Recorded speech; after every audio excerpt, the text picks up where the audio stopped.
ازواج مطہرات کا، اور جو لوگ قرآن کو اس کے کانٹیکسٹ میں نہیں پڑھتے اور قرآن کی ہسٹری سے واقف نہیں ہیں اور سیرت سے واقف نہیں ہیں، ان کو پھر یہی غلط فہمی لگتی ہے کہ وہ کہتے ہیں کہ سورہ نور میں اللہ تعالیٰ نے گھر کا پردہ بیان کیا اور سورہ احزاب میں اللہ تعالیٰ نے باہر کا پردہ بیان کیا، جبکہ یہ بات ازواج مطہرات کے لیے ہی خاص ہے کہ آپ اللہ تعالیٰ نے آپ صلی اللہ علیہ وآلہ وسلم کو یہ کہا کہ یہودی اپنے حسد اور بغض میں انتہا کو پہنچے ہوئے ہیں، اور جہاں وہ اسلام کو نقصان پہنچانے کی ساری کوششیں کرتے ہیں، وہاں وہ نبی صلی اللہ علیہ وسلم کی ازواجی زندگی کو بھی ختم کرنے کی کوشش کرتے ہیں تاکہ آپ کے لیے پریشانیوں کا باعث بنے۔ لہذا وہ ازواج مطہرات میں آپ نے دیکھا کہ پہلے حضرت عائشہ کے کیریکٹر کے بارے میں انہوں نے کیسی باتیں کی غزوہ بنی مصطلق کے موقع پر، پھر اس کے بعد وہ ازواج مطہرات کے پاس آتے اور یہ بات کہتے کہ یعنی کہ بڑے بڑے سردار ہمارے جو ہیں وہ آپ سے شادیاں کرنے کو تیار ہیں، آپ محمد صلی اللہ علیہ وآلہ وسلم کا ساتھ چھوڑیں اور ان سے شادیاں کریں۔ تو اللہ تعالیٰ نے کوئی سخت حکم نہیں لگایا اور نہ ہی نبی صلی اللہ علیہ وسلم سے کہا کہ انہیں زبردستی روکو، بلکہ یہ کہا کہ تمہارے لیے کھلی راہ ہے، تم چاہو تو جاؤ، آزاد ہو جاؤ اور جہاں چاہے جا کے تم اپنی زندگیاں بسر کرو مرضی کے مطابق، اللہ اور اللہ کا رسول تمہیں روکیں گے نہیں، بلکہ بڑی عزت کے ساتھ دے دلا کر تمہیں رخصت کر دیں گے۔ لیکن اگر تمہاری ترجیح پیغمبر کی بیوی بن کر رہنا ہے، پیغمبر صلی اللہ علیہ وسلم کے ساتھ رہنا ہے، تو پھر تمہیں کچھ پابندیوں کے ساتھ رہنا ہے، ٹھیک ہے، تاکہ جو لوگ اپنی مرادیں پوری کرنا چاہتے ہیں، پیغمبر کی زندگی کو ڈسٹرب کرنا چاہتے ہیں اور مسلمانوں کی بدنامی چاہتے ہیں، ان کے منہ بند ہو،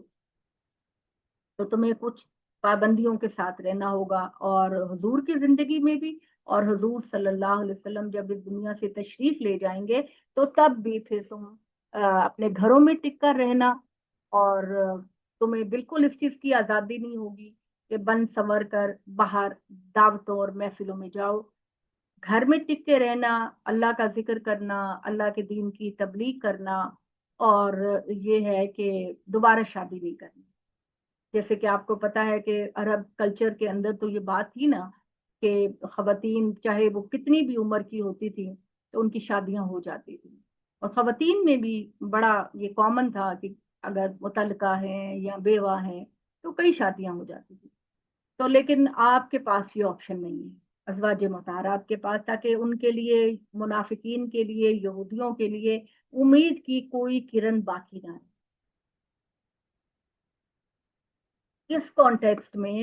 اگر یہ سمجھا جائے تو آیتیں بالکل واضح ہو جاتی ہیں کہ جھگڑا جو ہے وہ سورہ نور اور سورہ احزاب کی آیتوں کا نہیں ہے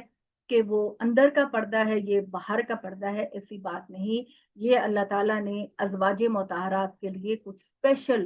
پابندیوں کا ذکر کیا، اور یہ پابندیاں لگانے کے بعد اللہ تعالیٰ نے کہا کہ اگر تم ان چیزوں پر قائم رہتی ہو اے امہات المومنین، تو تمہارے لیے ایک عام مومن خاتون سے ڈبل اجر ہوگا، اور اگر تم ان پابندیوں کی خلاف ورزی کرو گی تو ایک عام مومنہ خاتون کو جو، یا کسی بھی عام خاتون کو جو سزا دی جائے گی اس سے ڈبل سزا سے تم، تو جس کا مقام اور مرتبہ اونچا ہوتا ہے پھر ظاہر ہے کہ اس کے اوپر پابندیاں بھی اس سے زیادہ ہوتی ہیں۔ تو یا ایھا النبی قل لازواجک ان کنتن تردن الحیات الدنیا وزینتها فتعالین امتعکن واسرحکن سراحا جمیلا۔ اے نبی صلی اللہ علیہ وآلہ وسلم، آپ اپنی بیویوں سے کہہ دیجئے اگر تمہیں دنیاوی زندگی چاہیے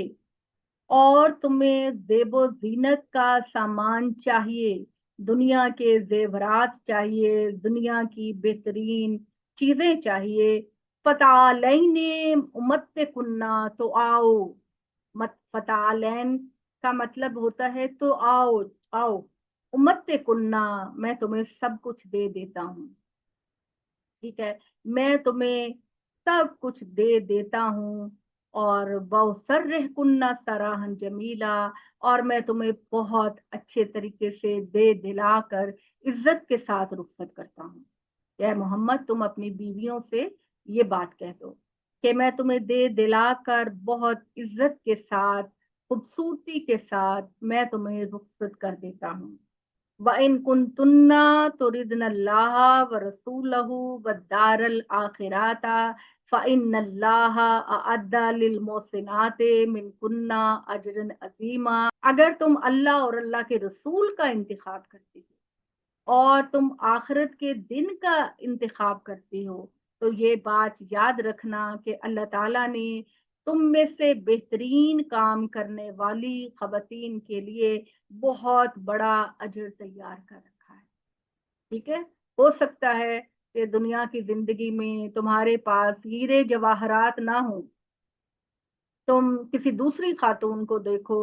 کہ جو نہ تو اچھی ہے نہ بہتر ہے، بس ایسی ہی ہے، اور لیکن اس نے بڑے قیمتی ہیرے جواہرات پہنے ہیں، بڑا سونا پہنا ہوا ہے، لیکن یہ بڑا وقتی ٹائم ہے، یہ بہت وقتی ٹائم ہے، یہ ایسے پلک جھپکنے میں گزر جاتا ہے۔ اس کی حسرت میں نہ پڑو تم، اللہ نے جو کچھ تمہارے لیے تیار کر رکھا ہے وہ اس سے کہیں بہتر ہے۔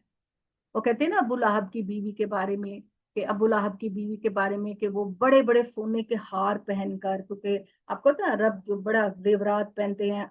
اور بڑے بڑے ہار اور بڑے بڑے لمبے سونے کے، اپنی امارت کو ظاہر کرنے کے لیے، اپنی امیری کو ظاہر کرنے کے لیے، تو اللہ تعالیٰ نے اس کے لیے یہ فرمایا کہ یہ ابو لہب کی بیوی جو ہے نا بڑے بڑے زیورات پہن کر بیگموں کی طرح جو گھومتی ہے،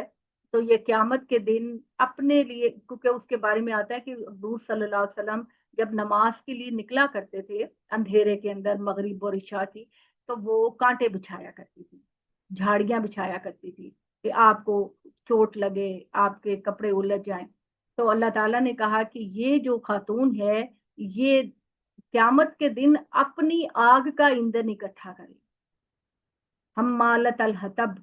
وہ اپنے جہنم کا خود ایندھن اکٹھا کر رہی ہوگی، آگ میں جلنے والا خود ایندھن اکٹھا کر رہی ہوگی، فی جیدہا حبل من مسد، اور دنیا میں تو یہ بڑی شان سے نکلتی ہے، بڑے بڑے زیورات پہن کر نکلتی ہے، لیکن قیامت والے دن اس کے گلے میں سونے کے ہار کی بجائے اس کے گلے میں کھجور کی رسی ہوگی، کانٹوں والی کھجور کی بٹی ہوئی رسی ہوگی جس میں بڑے بڑے کانٹے ہوتے ہیں، اس کو اس کے گلے میں ڈال کر گھسیٹا جائے۔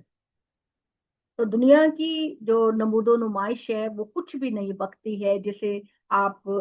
سرف کو پانی میں بھگوتے ہیں تو جھاگ کی ایک پہاڑی بن جاتی ہے، لیکن چند سیکنڈ کے بعد زمین بوس ہو جاتی ہے، تو ایسے اللہ تعالیٰ کہتے ہیں۔ تو آخرت جو ہے وہ ہمیشہ قائم رہنے والی اور باقی رہنے والی ہے۔ تو اللہ تعالیٰ نے کہا کہ ازواج مطہرات، اگر تم اللہ اور اللہ کے رسول کا انتخاب کرو گی، آخرت کو ترجیح دو گی، تو بے شک اللہ تعالیٰ نے بہترین اعمال کرنے والوں کے لیے بہت اچھا اجر تیار کر رکھا ہے۔